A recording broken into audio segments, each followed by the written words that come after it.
심장 모니터의 파형이 한번 크게 흔들렸다. 삐, 삐삐삐. 처음엔 간호사도 옆 침대 보호자도 대수롭지 않게 넘기는 듯 했다. 병원에선 늘 소리가 울리고 늘 누군가의 이름이 불리고 늘 누군가의 숨이 빨라지니까. 하지만 이지혁은 알았다. 방금 흔들린 파형은 실수가 아니라 신호였다. 몸이 내는 더는 숨길 수 없는 경고. 지혁은 침대에서 벌떡 일어나려다 다시 주저앉았다. 순간적으로 시야가 하얗게 번졌다. 눈앞의 형광등이 먼지 낀 물결처럼 흔들리고 복도 쪽에서 들려오는 발소리가 멀어졌다 가까워졌다를 반복했다. 숨을 들이마시는데 공기가 가슴에 닿지 않는 느낌이었다. 마치 누군가 가슴 한가운데에 손을 넣고 천천히 쥐어짜는 것처럼. 지혁은 습관적으로 괜찮다고 말하려 했다. 괜찮습니다 라는 말이 목구멍까지 올라왔는데 오늘은 그 말이 턱에서 걸렸다. 괜찮지 않다는 걸 몸이 먼저 알아버렸다. 지혁씨? 간호사가 이름을 불렀다. 손가락 끝으로 지혁의 맥을 짚고 산소포화도 수치를 확인했다. 숫자가 내려가는 게 보였다. 간호사의 눈빛이 달라졌다.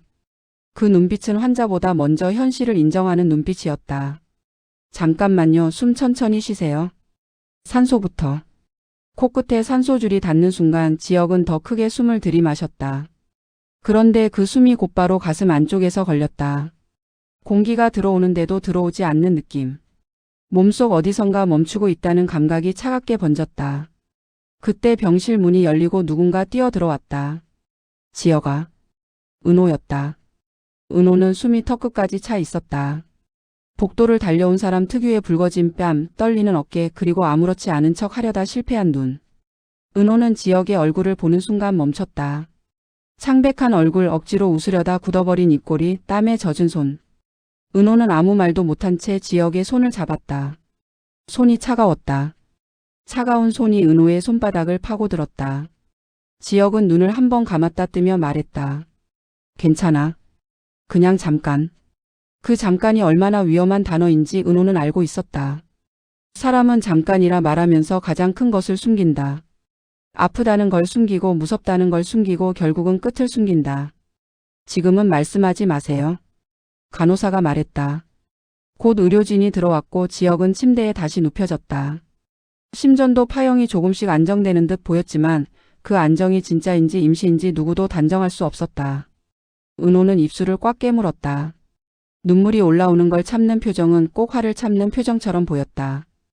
은호는 화가 났다. 누구에게?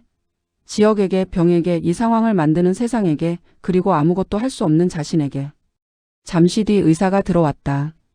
차트에 적힌 수치들을 보며 고개를 끄덕이더니 지혁을 바라봤다. 최근에 숨 가쁨이 더 심해졌죠. 지혁은 고개를 끄덕였다. 의사는 은호를 잠깐 쳐다봤다가 다시 지혁에게 말했다. 이제는 더 미루기 어렵습니다. 준비 들어가야 해요. 그 말은 가능성이 아니라 결정처럼 들렸다. 지혁은 눈을 감았다. 은호는 숨을 들이마셨다. 준비라는 단어가 병원에서 어떤 의미인지 은호는 알고 있었다. 단순히 서류를 준비하라는 말이 아니라 마음을 준비하라는 말이었다. 그리고 그 마음은 늘 최악까지 생각해야만 준비가 되었다. 지혁은 억지로 입꼬리를 올렸다. 생각보다 덜 무섭네요. 거짓말이었다. 그러나 지혁은 거짓말을 잘했다. 거짓말이 누군가를 덜 아프게 하는 것처럼 보일 때가 있었기 때문이다. 지혁은 그 방식으로 살아왔다. 아픈 티를 내지 않으면 주변이 덜 무너질 거라 믿었다. 하지만 은호는 그 믿음이 얼마나 잔인한지 알았다. 아픈 티를 내지 않으면 주변이 덜 무너지는 게 아니라 나중에 더 크게 무너진다.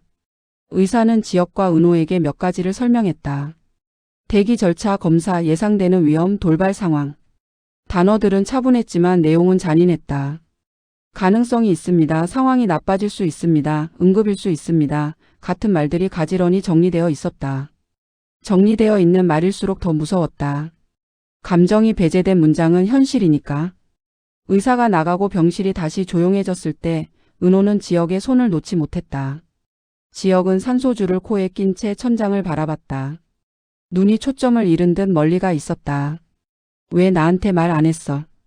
은호가 겨우 말했다. 목소리가 떨렸다. 지혁은 천천히 고개를 돌렸다. 말하면 내가 무너질까봐. 나 이미 무너졌어. 은호가 말했다. 그 말은 울음처럼 들렸다. 지혁은 아무 말도 못했다. 지혁은 은호의 눈에 고인 물기를 보며 생각했다. 자신이 지키려던 게 무엇이었을까?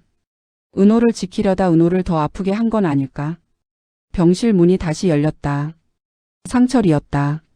상철은 병원 특유의 냄새가 배어있는 옷차림 그대로였다. 뛰어온 흔적이 역력했다. 상철은 지혁을 보는 순간 멈췄다. 아들의 얼굴이 너무 하얗게 느껴졌다. 상철은 순간적으로 심장이 멎는 느낌을 받았다. 아버지가 아들의 얼굴을 보고 심장이 멎는다는 게 어떤 의미인지 상철은 지금 처음으로 실감했다. 괜찮냐? 상철이 말했다. 말은 짧았지만 그 안에 수십 개의 문장이 들어 있었다. 괜찮냐는 질문이 아니라 살아있냐는 확인이었다. 지혁은 애써 웃었다. 괜찮아. 상철은 그 말을 믿고 싶었다. 그러나 믿을 수 없었다. 상철은 의사를 찾아가 따로 물었다. 의사는 상철에게 같은 말을 했다. 이제는 준비가 필요합니다. 상철은 복도 벽에 잠시 기대 섰다. 벽의 차가움이 등으로 전해졌다. 상철은 그 차가움을 느끼며 마음속으로 중얼거렸다. 내가 대신 아플 수 있다면. 그 생각은 미친 생각이라는 걸 알면서도 지워지지 않았다. 아버지라는 존재가 할 수 있는 가장 본능적인 상상이었다. 집으로 돌아오는 길 차 안은 조용했다.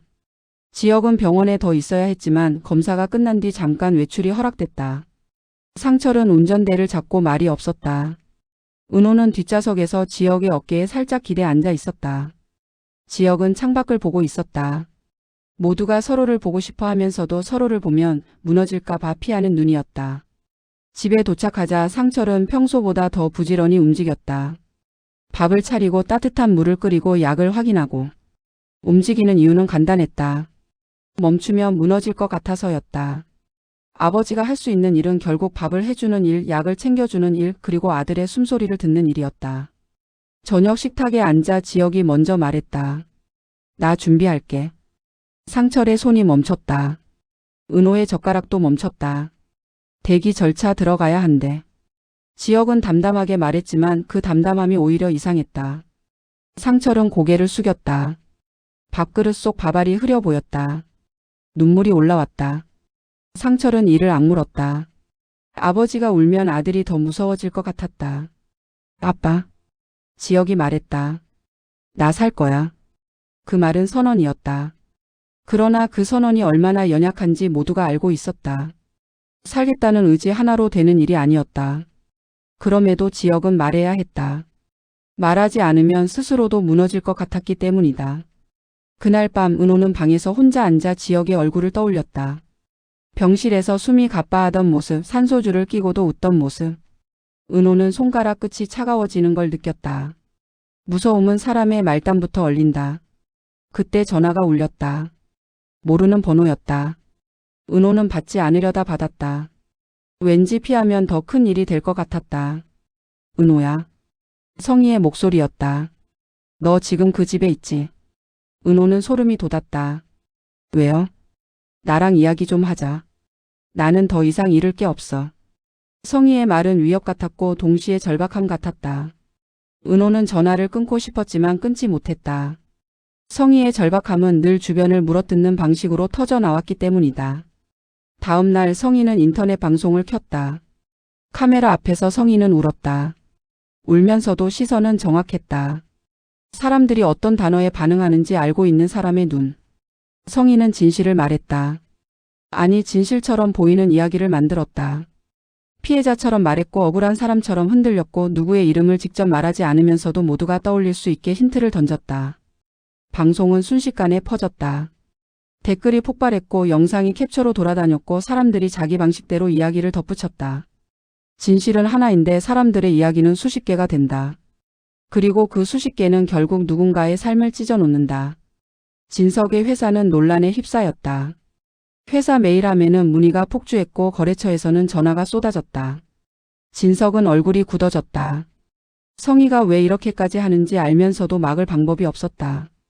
성희는 여론을 무기로 삼았고 여론은 한번 불타기 시작하면 물로도 꺼지지 않았다. 하지만 성희의 폭주는 오래가지 않았다. 누군가가 성희의 방송에서 나온 자료들을 분석했고 조작된 흔적이 드러났다. 날짜가 맞지 않았고 캡처의 폰트가 이상했고 문장 구성에 반복되는 습관이 있었다. 사람들은 진실을 좋아하는 게 아니라 들통난 거짓말을 더 좋아한다. 거짓말이 들통나는 순간 사람들은 더 잔인해진다. 여론은 빠르게 돌아섰다. 성희는 그 속도에 당황했다. 성희는 다시 방송을 켜려다 멈췄다. 이제는 울어도 통하지 않을 것 같았다. 성희는 혼자 방에 앉아 꺼진 화면을 바라봤다. 자신이 왜 여기까지 왔는지 물어봤다. 억울해서. 그렇게 말하면 쉽지만 사실 성희 안에는 인정받고 싶은 욕심이 있었고 잃기 싫은 것들이 있었고 무엇보다 내가 진짜로 무너졌다는 걸 남들이 알아주길 바라는 마음이 있었다. 그 마음은 불쌍한 마음이었지만 동시에 위험한 마음이었다. 불쌍함이 칼이 될 때가 있으니까. 그 와중에 은호는 더 흔들렸다. 지역에게 연락하는 것이 두려웠다. 연락을 하면 현실이 더 선명해질 것 같았고 병원에 가면 지역이 숨가빠하는 모습을 또 봐야 할 것 같았다. 은호는 도망치고 싶었다. 그런데 도망치면 지역이 혼자 남을 것 같았다. 그 생각이 은호를 붙잡았다. 지역은 은호의 흔들림을 느꼈다. 아픈 사람은 주변의 작은 변화를 더 잘 알아챈다. 메시지의 어투가 바뀌는 것, 대답의 속도가 느려지는 것, 괜찮아라는 말 뒤에 숨어있는 눈물의 냄새. 지역은 은호가 자신 때문에 무너지고 있다는 걸 느꼈다. 지역은 그게 가장 무서웠다. 병보다 무서웠다. 자신이 사랑하는 사람이 자신 때문에 무너지는 것. 지역은 결국 은호를 불러냈다. 병원 근처 작은 공원 벤치였다. 겨울 끝자락에 바람이 차갑게 불었다. 은호는 두 손을 꼭 잡고 앉아 있었다. 지역은 숨을 고르며 말했다. 요즘 왜 이렇게 멀어졌어? 은호는 대답하지 못했다. 대신 눈을 내렸다. 지역은 그 눈빛만으로도 알 수 있었다. 은호가 떠나려고 하는 게 아니라 무서워서 주저앉아 있다는 걸. 나 내 곁에 있어도 되는 사람인지 모르겠어. 은호가 결국 말했다. 지역의 얼굴이 굳었다. 그 말은 이별처럼 들렸다. 하지만 지역은 은호의 목소리에서 이별의 냄새보다 공포의 냄새를 맡았다. 내가 부담이야? 지역이 조용히 물었다. 아니, 부담이 아니라 내가 너무 무서워. 은호의 눈물이 떨어졌다. 너를 봐도 무서워. 안 봐도 무서워. 내가 옆에 있으면 내가 미안해 할까봐 무서워. 내가 옆에 없으면 내가 더 외로울까봐 무서워. 그 말은 은호가 얼마나 진심인지 보여줬다. 그러나 진심이 항상 사람을 살리는 건 아니었다. 진심은 때때로 사람을 더 깊게 가라앉힌다. 지역은 손을 뻗어 은호의 손을 잡았다. 손은 차가웠다. 차가운 손을 잡는 것이 이렇게 아플 수 있다는 걸 지역은 몰랐다. 나는 내가 있어서 버티는 거야. 지역은 말했다. 말하는 순간 자신도 놀랐다. 이렇게 솔직해진 것이 처음이었다. 지역은 늘 웃음으로 숨겨왔고 괜찮다는 말로 덮어왔고 아직은 괜찮다는 표정으로 주변을 지켜왔다. 그런데 지금은 솔직해지고 싶었다. 솔직해지지 않으면 은호가 정말 떠날 것 같았다. 그 말에 은호는 더 울었다. 지역의 솔직함은 은호에게 위로가 아니라 무게였다. 내가 지역을 버티게 한다는 말은 내가 지역을 무너뜨릴 수도 있다는 말로도 들렸다. 그날 밤 상철은 우연히 그들의 대화를 들었다. 상철은 문 뒤에서 오래 서 있었다. 들어가고 싶었다. 은호야 고맙다고 말하고 싶었다. 그런데 그 말이 은호에게 짐이 될까봐 두려웠다. 내 인생도 중요하다고 말하고 싶었다. 그런데 그 말이 지역에게 외로움이 될까봐 두려웠다. 상철은 결국 아무 말도 하지 못했다. 그리고 자기 방에서 혼자 앉아 천장을 봤다. 상철은 자신에게 화가 났다. 아버지인데 아버지가 할 수 있는 게 이렇게 적다는 사실이 싫었다. 상철은 병원에 전화했고 상담 예약을 잡았고 의사에게 물었다. 대기 절차는 어떻게 되는지, 무슨 준비가 필요한지, 어떤 상황이 오면 즉시 응급실로 와야 하는지. 의사는 친절했다. 그러나 친절한 말 속에도 잔인함이 있었다. 기다리셔야 합니다. 그 말은 정중하지만 잔인했다. 기다린다는 것은 무력함이었다. 기다림은 선택권을 빼앗는다. 상철은 그 무력함이 미쳤다. 아버지가 아들을 살리는 방법이 기다리는 것뿐이라니. 며칠 뒤 병원에서 연락이 왔다. 대기 절차가 실제로 움직일 가능성이 있다는 소식이었다. 확정은 아니지만 준비가 필요하다는 말이었다. 희망이 생기는 순간 집안의 공기는 더 무거워졌다. 희망은 기쁨이 아니라 두려움으로 들어왔다. 기대가 생기면 잃는 것이 더 무섭기 때문이다. 지혁은 다시 병원에 입원했다.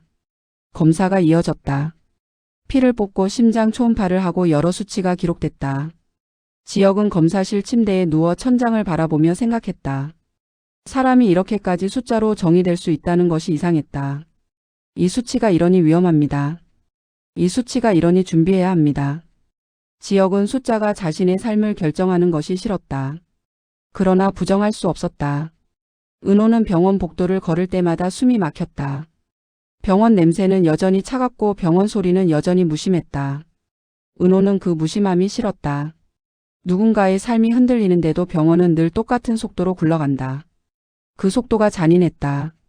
지혁은 어느 날 은호를 다시 불러 말했다. 나를 좀 내버려둬. 은호의 얼굴이 하얘졌다. 무슨 말이야? 지혁은 눈을 피했다. 내가 나 때문에 아파하는 게 더 힘들어. 지혁의 말은 차갑게 들렸지만 그 안에는 배려가 있었다. 지혁은 은호를 밀어내고 싶은 게 아니었다. 은호가 무너지는 걸 보고 싶지 않았다. 지혁은 자신이 누군가를 아프게 만드는 존재가 되는 것이 싫었다. 은호는 고개를 저었다.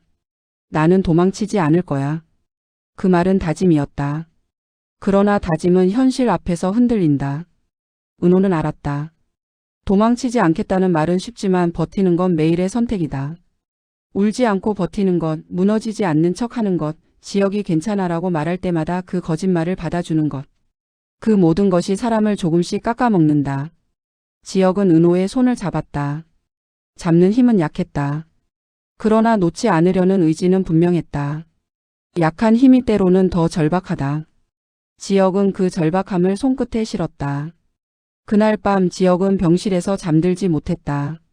심장 모니터의 소리가 규칙적으로 울렸다. 삐삐. 그 소리는 이상하게도 지혁에게 위로처럼 들렸다.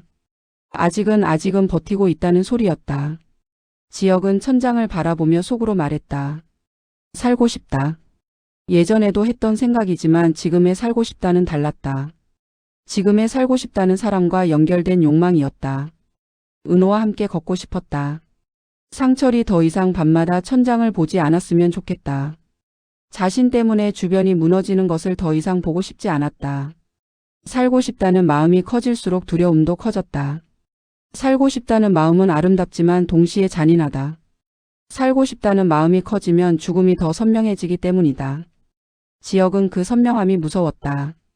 그러나 그 선명함을 부정하지 않기로 했다. 부정하면 더 빨리 무너질 것 같았다. 상철은 병원 상담실 앞에서 의사를 기다렸다. 의사는 차분했다. 설명은 현실적이었다. 상철은 고개를 끄덕이며 내만 반복했다. 설명을 들을수록 상철은 무너졌다. 의사가 친절할수록 더 잔인했다. 친절은 현실을 부드럽게 말해주지만 현실을 바꾸지 못한다. 상철은 상담실을 나오며 손바닥을 꽉 쥐었다. 손바닥이 아팠다. 아픔은 지금 상철이 할 수 있는 유일한 확인이었다. 나는 아직 버티고 있다는 확인. 상철은 복도 끝에서 병실 문을 바라봤다.